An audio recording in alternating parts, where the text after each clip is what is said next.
ఈరోజు ఒక తల్లి నవమాసాలు బిడ్డను మోసి ఎంతగానో కష్టపడి 4 ఇంట్లో పనిచేసి తన బిడ్డను పెంచుకుంటుందంటే, తాను నిద్రపోకుండా తన పిల్లవాడికి జ్వరం వస్తే పడుకోకుండా రాత్రంతా మేలుకొని ఇసనగర్ర పట్టుకొని వాడిని అలా ఇసురుతూ ఉంటుందంటే ఎక్కడి నుంచి వచ్చింది తల్లికి ఆ ప్రేమ? ఎంతో కష్టపడి వాననక ఎండనక చలనక ఏదనక ప్రతిరోజు కష్టపడి 4 రూపాయలు తెచ్చి నీ నోటికి ముద్ద పెడుతున్న తండ్రికి నీ మీద ఎక్కడి నుంచి వచ్చింది ప్రేమ? ఎక్కడి నుంచి వచ్చిందండి ప్రేమ? దేవునిలో ఉన్న ప్రేమ 1% నీ తల్లిదండ్రుల్లో పెడితేనే నువ్వు ఎంత మనస్పోతున్నావే. దేవుల్లో 100% ప్రేమ ఉంది అనుకుంటే 1% నీ తల్లిదండ్రుల్లో పెట్టాడు. ఎందుకో తెలుసా? దేవునికి ప్రేమ ఉంటుంది. ఆ ప్రేమ ఎలా ఉంటుందో నువ్వు ఫిజికల్గా రుచి చూడలేవు కాబట్టి నీ తల్లి తండ్రిలో ప్రేమను పెట్టి ఆయన ప్రేమని రుచి చూపించాడు, నీకు రుచి చూపించాడండి.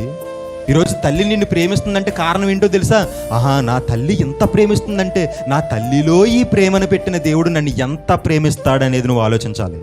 Subscribe for more content.